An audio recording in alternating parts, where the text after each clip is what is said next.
Très bien les gars, bon jeudi à tous. Je suis très contente aujourd'hui parce que c'est le jour de l'update des procès. J'ai plein de nouvelles. J'ai une nouvelle incroyable concernant le procès d'Emmanuel Macron contre moi. Encore une fois, j'ai envie de vous dire, vous n'allez pas me croire, mais je pense que vous allez y croire parce que toute cette histoire est tellement incroyable qu'on finit par tous y croire finalement. Franchement, j'ai juste besoin de vous parler les gars, j'ai besoin de me défouler, j'ai besoin d'une bonne séance de thérapie. Bon retour sur Candace. Je vois que nous avons l'Allemagne dans le chat, ouais super, on va avoir besoin de vous aussi. Parce qu'on est vraiment sur le point de rentrer dans une enquête mondiale. Un truc complètement foudingue, les gars. Franchement, j'arrivais pas à y croire, mais c'est bien réel. Alors allons-y, c'est parti. Venez avec moi, on va creuser encore un peu plus profond. Un des aspects les plus étranges de tout l'héritage de Brigitte Macron, c'est qu'ils ont constamment, et je fais la référence au couple présidentiel, ils ont constamment essayé de présenter comme preuve de l'existence de Brigitte son faire-part de naissance, en quelque sorte, ok? Le faire-part, l'annonce de la naissance de Brigitte Trogneux, qui a été publiée dans le journal local d'Amiens, Amiens étant la ville où sont nés les Macron, et ils disent que c'est là la preuve qu'elle est en vie et qu'elle est bien Brigitte. Je vais vous montrer ce faire-part de naissance, cette annonce, on peut lire « Anne-Marie, Jean-Claude, Marie-Vonne, Monique et Jean-Michel Trogneux ont la grande joie de vous annoncer la naissance de leur petite sœur Brigitte. » Et cela a été publié dans le journal d'Amiens, je crois, en 1953. Mais bon, juste à première vue, c'est quand même bizarre de toujours présenter ce document comme preuve de son existence. Imaginez-vous par exemple que vous me mettiez au défi, moi, Candace Owens, de vous prouver mon existence, que je suis bien celle que je prétends être. Vraiment, la dernière chose que je vais vous fournir, c'est un article de journal, parce que franchement, on s'en fiche. Non mais qui ça intéresse? Je vais plutôt vous dire, voilà mon acte de naissance, voilà des photos de moi avec ma famille, moi quand j'étais bébé, moi quand j'étais petite, etc. Mais non. Eux, ils adorent cette petite coupure de presse. On la retrouve littéralement partout. Et quand je dis partout, c'est vraiment partout. Ils ont littéralement insisté sur ce faire-part de naissance comme étant un élément de vérité. Ils ont même été jusqu'à l'inclure dans les preuves comme fait dans leur plainte contre moi. Non mais regardez vous-même, c'est la plainte dans laquelle ils me poursuivent. Regardez au point numéro 23, on peut y lire. Le 13 avril 1953, à Amiens, en France, Madame Macron est née Brigitte Trogneux, une femme. Elle était la plus jeune, elle était la cadette de 6 enfants d'une importante famille de chocolatiers à Amiens. Et rappelons-nous-en parce que ce sera pertinent plus tard, une image de son faire-part de naissance et une photo de famille montrant Madame Macron étant enfant se trouve ci-dessous. Ok, donc à nouveau ils insèrent la photo. Regardez cette annonce dans le Picard, le courrier Picard, c'est le journal là-bas, hein, le journal local. Et donc ils insistent bien en entourant en rouge la personne qu'ils prétendent être Brigitte Macron sur les genoux. Aucune allusion faite au petit Jean-Michel Trogneux sur la gauche de la photo, évidemment. Et juste au passage, hein, là, cette photo, celle qui est sur la droite, là, celle qu'ils adorent donner à la presse partout, nous savons pertinemment, c'est un fait, que cette photo a été retouchée. Parce qu'il s'avère que dans d'autres représentations de cette photo, il n'y a pas de lampe à l'arrière-plan. Sur certaines versions de la photo, il y a la lampe, sur d'autres, il n'y en a pas. Il est donc absolument indéniable de dire que cette photo a subi des retouches. Mais bon, on va pas reparler de cette photo, restons-en pour l'instant simplement sur cette étrange coupure de presse. Cette coupure de presse tellement probante, n'est-ce pas? Le véritable problème avec le fait qu'Emmanuel Macron et Brigitte aient intenté cette action en justice, c'est qu'ils ont accidentellement, certainement, lancé une armée d'enquêteurs internationaux. Nous représentons maintenant une armée de personnes du monde entier qui enquêtent littéralement sur cette affaire. Parce qu'il est tellement dingue pour un président en exercice de faire un truc pareil. Et donc des gens nous contactent de toutes parts, par courriel, par email. Ils ont plein d'informations à nous donner, qui demandent bien entendu une enquête plus approfondie des faits qui sont allégués. Ils veulent littéralement nous aider et contribuer à l'enquête, surtout en France évidemment. Parce qu'ils se sentent tellement opprimés par cet État, ils se sentent tellement opprimés par la fake presse. Et cette armée de détectives d'internet qu'ils ont formée comprend très bien que ce procès qu'ils ont lancé est une véritable guerre contre nous, n'est-ce pas? C'est comme si la presse française nous faisait littéralement la guerre. Mais franchement, comment osez-vous poser des questions? Comment osez-vous, alors que nous vous avons donné un récit tellement officiel, bien formé? Comment osez-vous contester ce que nous vous avançons? Comment osez-vous remettre en question nos références et notre autorité? Il est de plus en plus écrit sur cette histoire parce qu'on sait depuis très longtemps que la presse est en guerre contre la vérité. Et c'est ici un exemple encore un de plus frappant. La presse est véritablement responsable de ce scandale parce qu'ils ont menti. Ils ont menti de façon très efficace d'ailleurs au nom de Brigitte et d'Emmanuel Macron. Chaque élément de l'héritage qu'ils ont créé et du grand n'importe quoi. Ah, elle était toute canon, elle avait des petites mini-jupes, c'était une enseignante irrésistible. Non, pas du tout, elle était pas du tout sexy, elle portait des tailleurs pantalons. Comment vous avez pu raconter un truc pareil? Comment la presse n'a-t-elle pas fait preuve de plus d'intégrité raisonnable? Il suffit de regarder cette photo et d'autres photos d'elle pendant ces années-là.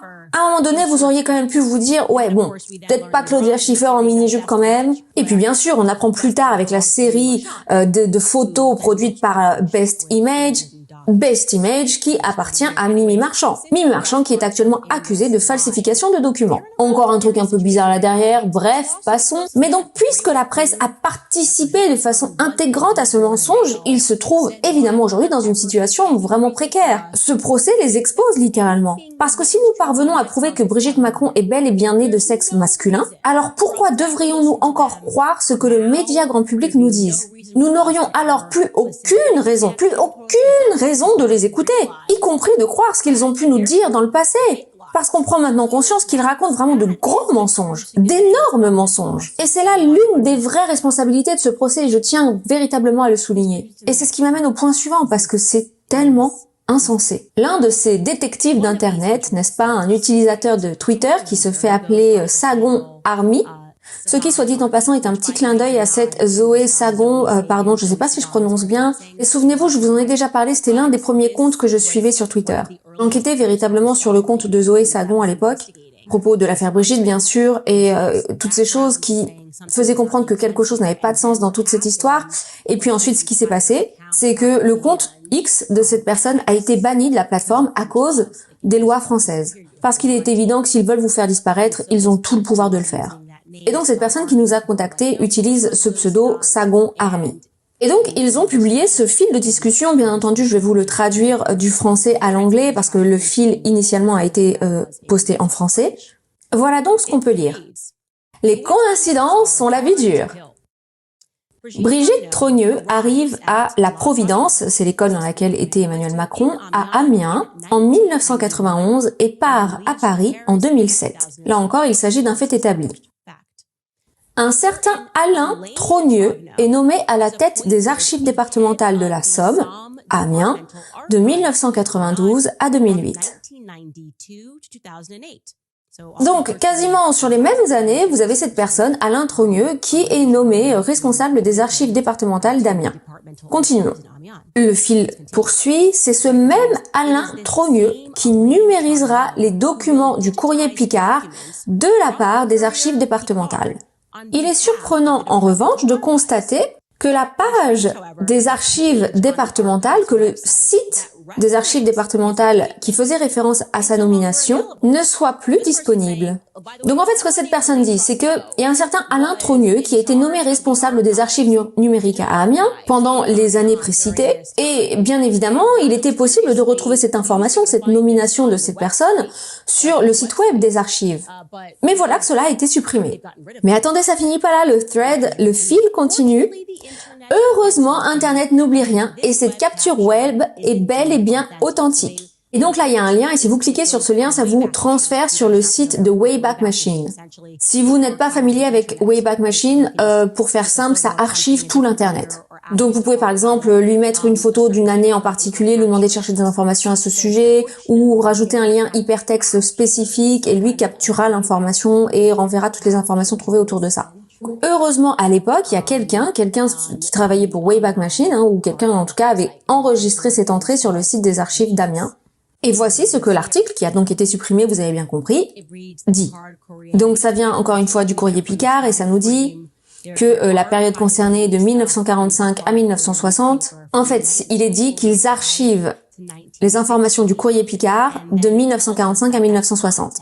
Il est donc écrit « Les documents du courrier Picard empruntés par Alain Trogneux, enseignant dans les locaux de la revue, et prêtés aux archives départementales de la Somme pour être numérisés et mis en ligne. Les originaux ne sont pas conservés aux archives départementales de la Somme. Donc en fait, pour résumer, ce qu'ils sont en train de nous dire ici, c'est ce que nous avons numérisé nous a été donné par Alain Trogneux. Nous n'avons aucun original, ça a été numérisé, c'est ce prof, cet enseignant Alain Trogneux qui nous l'a donné. Oh, ok, très bien, ok, soit. Et donc forcément, la période des années concernées inclut la période où a été publié ce fameux faire-part de naissance. Donc ce Alain Trogneux, Alain Trogneux était donc précisément la personne qui était responsable de ce dossier et également la personne qui a fourni ce document.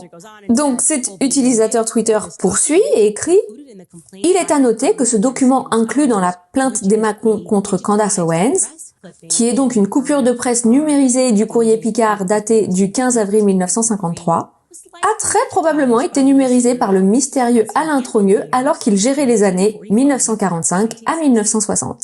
Et donc maintenant, je vais vous expliquer le prochain tweet qui va apparaître.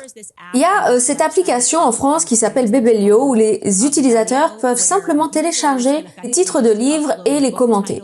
C'est un petit peu comme un réseau social pour les critiques littéraires, un peu comme une sorte de Yelp, mais pour les critiques littéraires, ok? Et il se trouve que sur ce site, sur cette app, Alain Trogneux a un profil. Donc l'utilisateur Twitter continue et dit: et que peut-on dire du commentaire intrigant publié en 2017 sur la page Babelio d'Alain Trogneux, des années avant l'affaire Brigitte Macron, la madame, quoi, et même avant l'élection de Macron. Vous voyez, ils ont inclus une capture d'écran où on peut voir ici le profil Babelio d'Alain Trogneux, avec la mention à côté, c'est ça la géopolitique. Et donc évidemment, l'enquêteur de Twitter pose ensuite la question: quel lien peut-il y avoir entre un professeur archiviste provincial inconnu et la géopolitique? Il est juste censé être prof et donc s'intéresser à l'histoire, et pourtant, voilà qu'il mentionne la géopolitique sur son profil. Bon, pourquoi pas, très bien, continuons. L'utilisateur poursuit en posant la question, en se demandant qui est donc ce monsieur Alain Trogneux, qui a un jour fouillé dans les mêmes archives que l'ami de Natacha Ray, accompagné d'un mystérieux inconnu qui portait une oreillette. Et donc ensuite, ils incluent cette vidéo que je vais vous montrer. Cette femme ici dont il est question parle français, elle s'appelle Karen. Donc évidemment, nous avons dû utiliser l'intelligence artificielle pour la faire parler en anglais. Donc il est possible qu'il y ait des petites inexactitudes, des petits mots qui soient légèrement erronés. Mais nous voulions être sûrs que notre public anglophone largement majoritaire puisse les entendre correctement. Et puis pour ceux qui peut-être l'auraient oublié, Natacha Ray est quand même la femme qui a été traînée dans la boue par les Macron. C'est elle qu'ils ont poursuivi avec Amandine Roy pour diffamation. Ils ont maintenant bien sûr perdu leur procès en appel, comme nous en avons déjà discuté.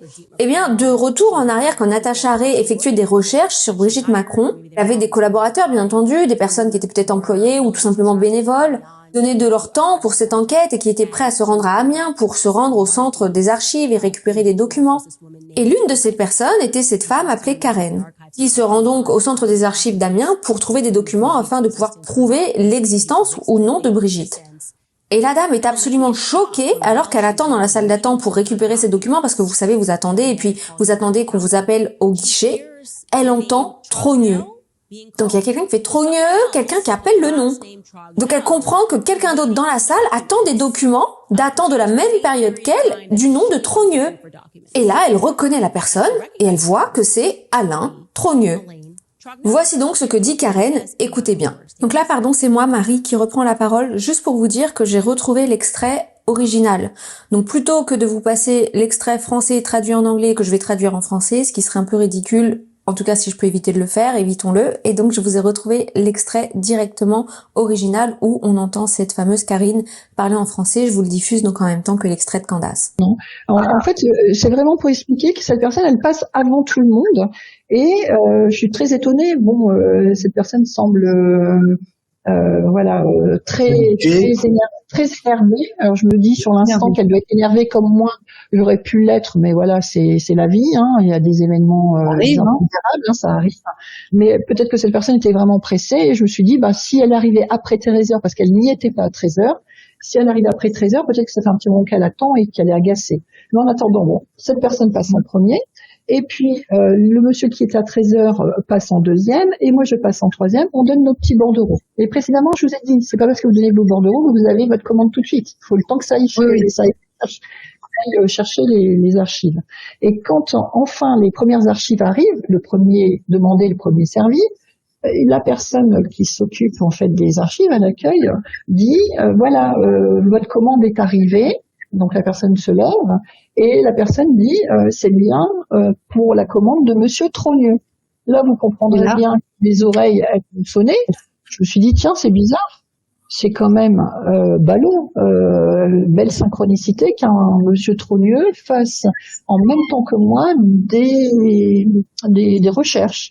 Donc, ce que je fais, c'est que je prends en photo par automatisme la personne qui est devant moi, j'envoie un message à Natacha en disant bah écoute, je ne comprends pas, il y a un Monsieur Trogneux qui est en face de moi et qui consulte aussi des archives et ça semble être le courrier Picard. Et donc voilà la photo que j'ai prise. Alors, c'est celle-ci. C'est bien sûr pour respecter la vie privée. J'ai obscurci comme ça je le fais toujours. Voilà le visage entier de la personne puisque je respecte sa vie privée. Alors, quand je reçois le cliché, moi je le reconnais immédiatement et je lui dis c'est Alain Trogneux, l'historien qui a fait numériser toutes les archives de la Somme et les courriers Picard. Mais moi, je ne connais pas ce monsieur. Donc, ce que je fais, c'est que moi, je me lève. Vous avez vu, je suis installée. J'ai pris mon scanner pour pouvoir l'ordinateur est devant. J'ai prévu en fait de m'installer là. Moi, je ne connaissais pas ce monsieur et je ne sais pas le remettre dans toute cette affaire. Et donc, du coup, je me dis, Karine, sois quand même intelligente. Tu vas pas venir consulter en face à face. Hein. Donc, je me suis levée. Là, on se trouve à la première table, juste devant l'accueil des archives. La deuxième était complète, je ne pouvais pas m'y installer, donc je viens à la troisième table. Je m'installe. J'ai obscurci aussi les visages des personnes qui se trouvent devant moi, par également respect de la vie privée des personnes.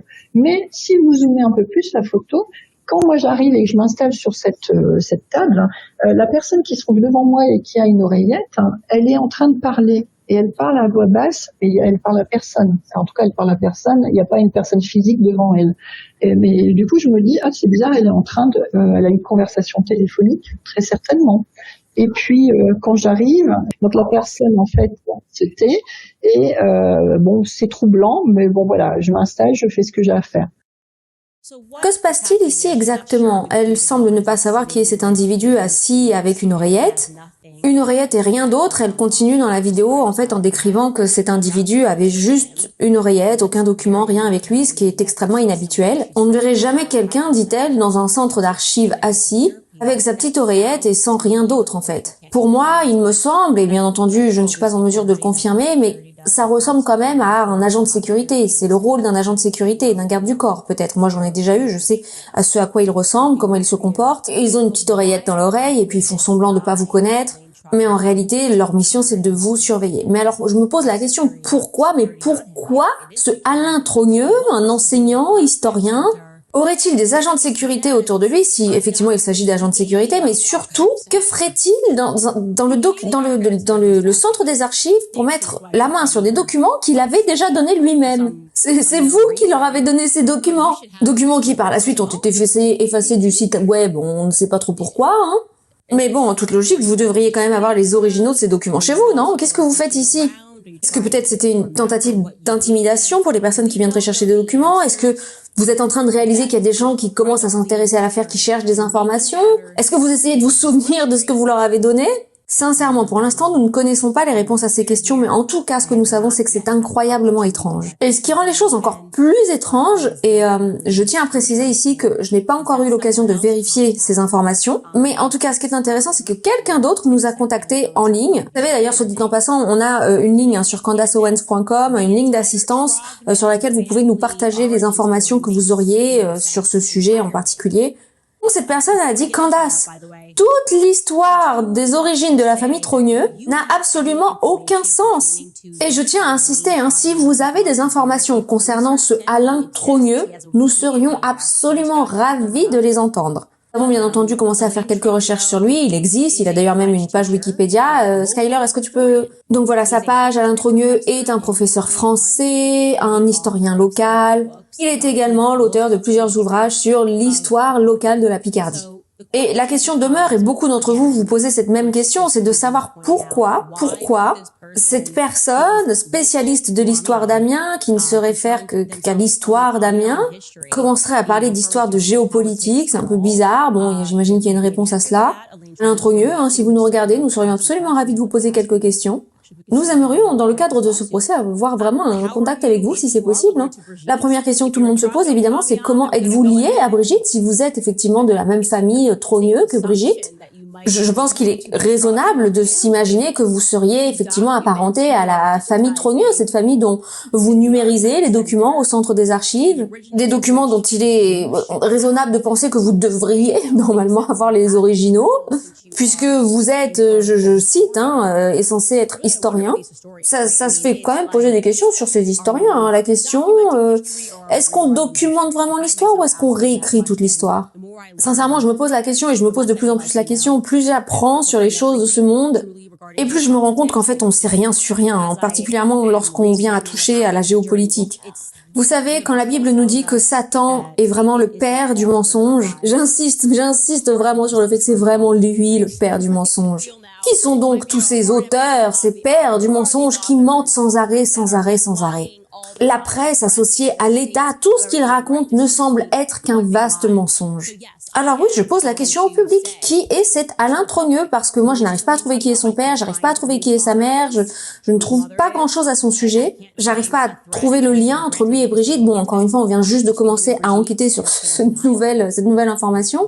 Pour moi, ce serait quand même un peu étrange qu'il n'ait aucun lien de parenté avec Brigitte, parce que bon, comme on le sait, pour tous ceux qui suivent un peu l'histoire, les Trogneux, c'est un peu le gang, quoi, c'est le petit gang, c'est la famille qui se ligue contre Amiens, n'est-ce pas? Qui se ligue, entre eux à Amiens. Bref, venons-en à ce témoignage suivant. Donc de la personne qui nous dit que toute l'histoire autour de la famille Trogneux est vraiment étrange, et c'est une personne qui vraisemblablement a fait énormément de recherches sur le sujet. Cette personne m'a envoyé énormément de documents, beaucoup de photos, mais évidemment je dois prendre le temps de les vérifier. Bon voilà, je dis ça au cas où vous sachiez quelque chose ou vous souhaiteriez intervenir. Mais l'histoire qu'on nous a vendue de Brigitte, vous savez, c'est je viens de cette famille très connue de chocolatiers à Amiens.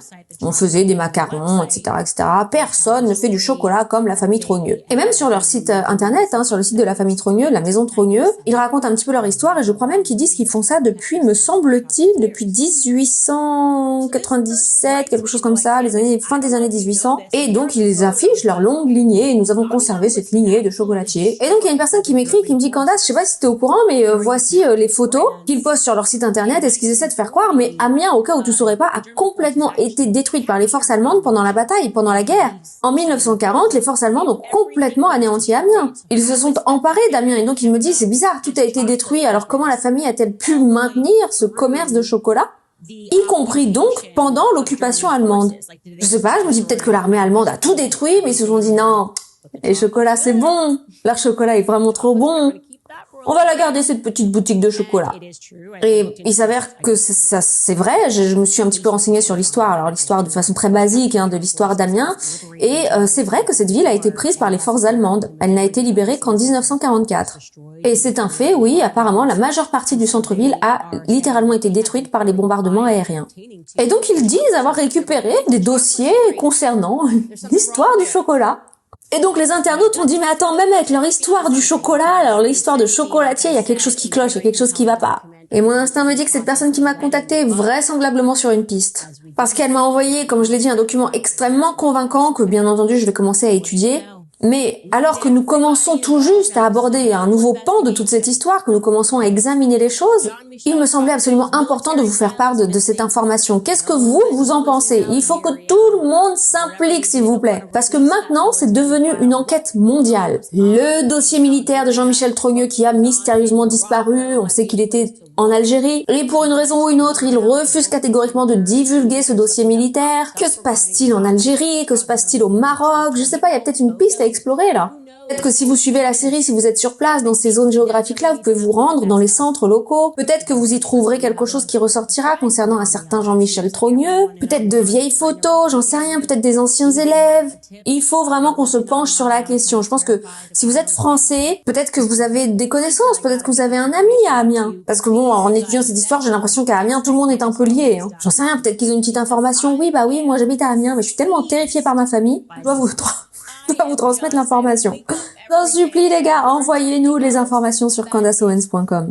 Parce que là, je suis vraiment prise de court. C'est dingue. Je me réveille chaque jour et chaque jour, j'apprends quelque chose d'encore plus fou que ce que j'ai appris la veille. Et voilà que maintenant, on apprend que la personne qui a numérisé le faire-part de naissance a pour nom de famille Trogneux et se balade avec des agents de sécurité, ce qu'il semble en tout cas. Alain Trogneux, si vous me regardez actuellement, je ne trouve rien d'autre sur vous à part le fait que vous soyez un historien. Vous semblez être une personne qui documentait absolument tout ce qui se passe dans la ville d'Amiens. On serait très heureux de vous inviter sur l'émission. Peut-être que vous pourriez nous éclairer sur Brigitte Trogneux, avec qui peut-être vous êtes liés. Nous donner quelques informations sur ce qui se passe avec cette chocolaterie. Nous donner quelques informations sur ce qui s'est vraiment passé pendant l'occupation allemande de la ville d'Amiens. Est-ce qu'à ce moment-là, vous vendiez encore des chocolats? Peut-être que vous avez des photos alternatives à nous montrer. Parce que cette personne qui nous a contactés nous a dit qu'il y avait plusieurs boutiques. Je ne sais pas si c'est vrai, mais je reste ouverte, attentive, on verra bien. Ok les gars, bon maintenant je vais passer à mes sponsors. Oh non, attendez. J'ai un truc à vous montrer avant. Ok, honnêtement, j'essaye pas d'être méchante. Je ne cherche pas du tout à être méchante, à être blessante, parce qu'il y a suffisamment d'éléments convaincants dans cette affaire sans avoir besoin de tomber là-dedans. Il y a beaucoup de preuves matérielles. J'ai fait une émission un peu plus tôt aujourd'hui avec Freddy Gray, bref, on se faisait la réflexion, on se disait en fait quel que soit l'angle sous lequel t'examines l'histoire, voilà, on le sait tous, c'est limpide. Et dans cette affaire en particulier, les preuves matérielles sont très convaincantes. Bien évidemment, on est d'accord sur le fait qu'il y a des frères et sœurs qui peuvent vraiment se ressembler, mais l'absence totale de communication, de prise de position de votre frère, de votre sœur, rend la situation quand même un peu douteuse. Mais il y a cette vidéo qui circule et je sais que les gens en ont beaucoup parlé et moi je l'avais jamais vue aussi clairement que dans cette vidéo. Les gars, la taille des mains de Brigitte. Encore une fois, je veux pas être méchante, ok? C'est juste qu'on essaie d'analyser tous les éléments de preuve qui sont à notre disposition. Franchement, la taille impressionnante des mains de Brigitte. Les mains, c'est l'une des seules choses sur laquelle vous pouvez pas vraiment opérer. On peut pas se dire, je vais aller me faire changer les pieds, je vais aller me faire changer les mains. Enfin, j'imagine qu'on pourrait, mais certainement que vos mains ou vos pieds deviendraient alors complètement dysfonctionnels. Mais je veux dire, en termes d'esthétique, c'est pas quelque chose que vous allez demander de vous refaire faire les mains, en fait. Regardez cette vidéo qui a été diffusée sur Instagram. Attendez que Brigitte se tienne debout, sans bouger, et vous verrez sa main, celle qui ne porte pas le sac à main, sa main droite, vous allez voir, c'est fou. Regardez juste là. Regardez la taille de sa main. Mais c'est une main géante, regardez. Ça, c'est une très grande main. Je vais juste poser ça là comme ça. Moi, c'est une très grande main pour une madame. Voilà les amis, nous sommes parvenus au terme de cette vidéo. J'espère qu'elle a été pertinente et intéressante pour vous. Si elle vous a plu, n'hésitez pas à la liker, à la partager et de vous abonner à ma chaîne pour ne manquer aucune de mes prochaines publications. On se donne rendez-vous à la prochaine vidéo. D'ici là, portez-vous bien. Bye.